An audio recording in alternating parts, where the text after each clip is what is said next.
तुम्ही अधूनमधून विमान प्रवास करत असाल तर पुढचे 2 रिपोर्ट अजिबात चुकवू नका।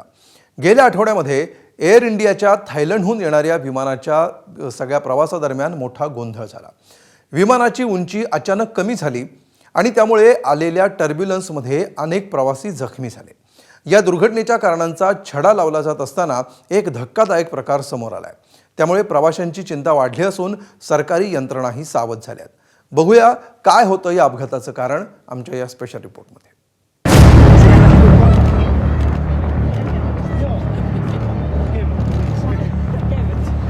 मुख्य वैमानिकाची डोप टेस्ट पॉझिटिव्ह। 4 ऑगस्टच्या फुकेत दिल्ली विमान दुर्घटनेला वेगळं वळण।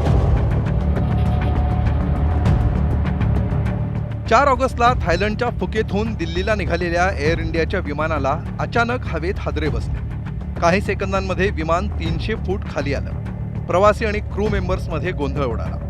20 प्रवासी आणि 4 कर्मचारी जखमी झाले। त्यानंतर सर्वसाधारण प्रक्रियेनुसार दोन्ही वैमानिकांनी अंमली पदार्थांचं सेवन केलं होतं की नाही हे तपासण्यासाठी चाचणी घेण्यात आली होती। धक्कादायक बाब म्हणजे मुख्य वैमानिकानं गांजाचं सेवन करून तब्बल 137 प्रवासी असलेलं विमान उडवल्याचं निष्पन्न झालंय। ही घटना घडल्यानंतर वैमानिकांचं स्क्रीनिंग टेस्ट करण्यात आलं। या स्क्रीनिंग टेस्टचा अहवाल नॉन निगेटिव्ह असा आला। याचा अर्थ एखाद्या नशेचा पदार्थ सेवन केल्याची शक्यता निर्माण झाली होती। मात्र अनेकदा औषधं किंवा अन्य कारणांमुळे सुद्धा या स्क्रीनिंग टेस्टचा अहवाल पॉझिटिव्ह येऊ शकतो। त्यामुळे या नमुन्यांची अधिक सखोल तपासणी करण्यात आली।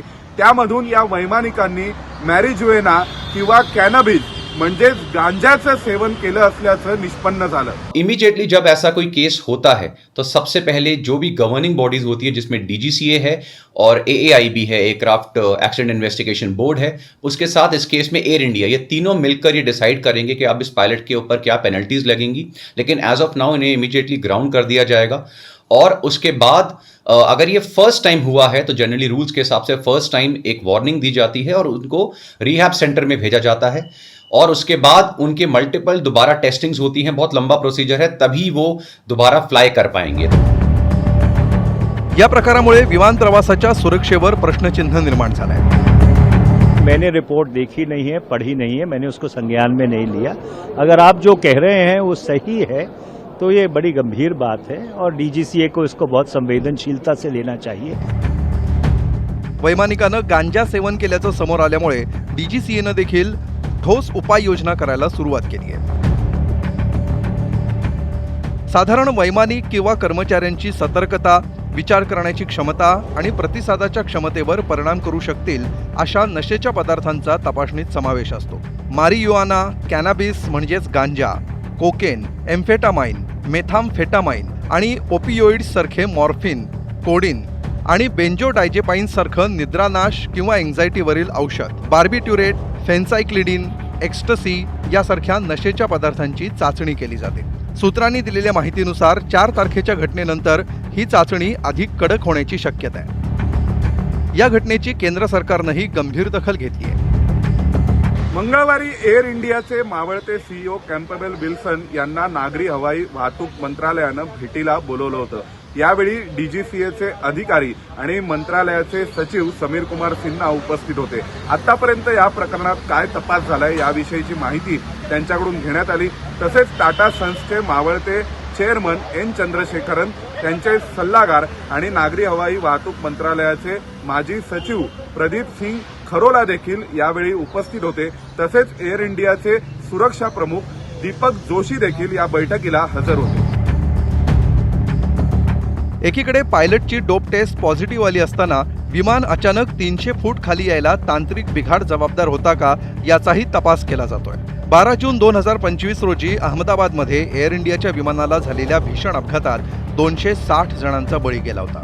त्याचा अंतिम अहवाल वर्षभरानंतरही जाहीर झाला नसल्यामुळे अपघाताचं नेमकं कारण गुलदस्त्यात आहे। तांत्रिक बिघाडामुळे उड्डाण करताच विमान कोसळलं की वैमानिकाची चूक होती यावरून वाद सुरूच आहे।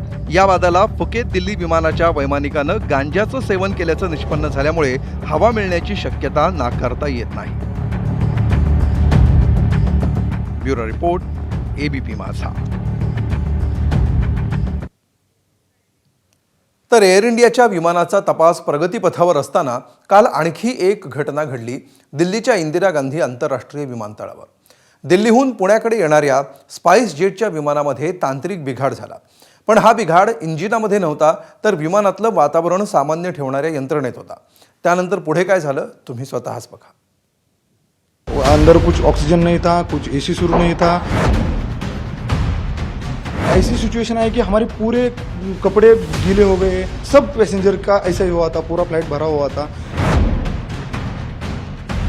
छोटे बच्चे जो थे, बहुत छोटे छोटे थे, 1 साल के, 8 महीने के, 6 महीने के बच्चे थे, वो रोने लगे बहुत जोर से, क्योंकि उनको श्वास लेने में दिक्कत हो रही थी.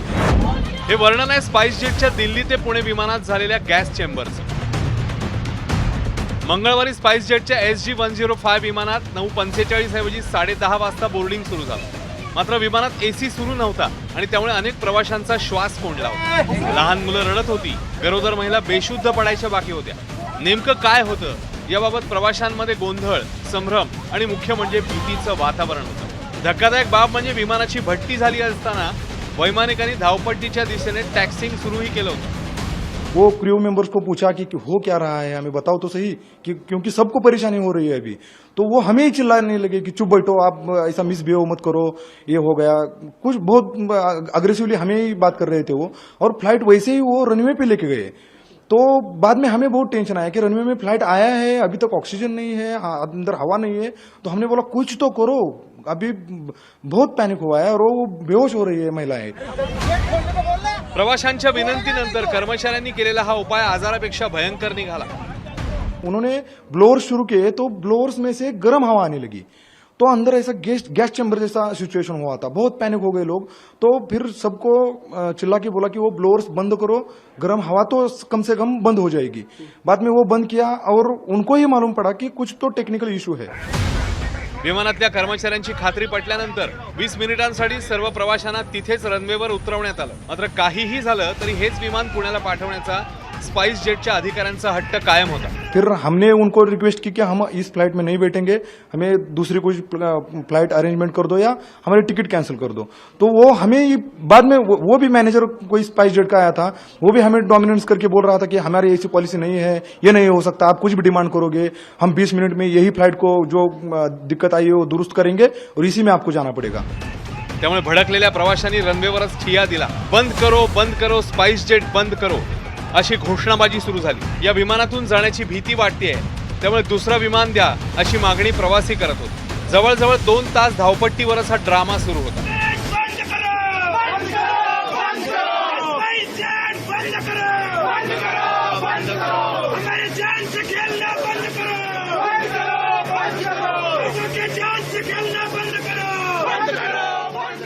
शेवटी या विमानाची तपासणी करण्यासाठी तंत्रज्ञांचं पथक पाठवण्यात आलं. उनकी टेक्निकल टीम आई, उन्होंने कुछ चेकअप किया वहां पे और उनके ही टीम ने उनको बोला कि इसमें इशू है, फ्लाइट नहीं फ्लाई हो सकती. तो इसका मतलब फ्लाइट में टेक्निकल इशू था, इसलिए वो फ्लाई नहीं कर पाए.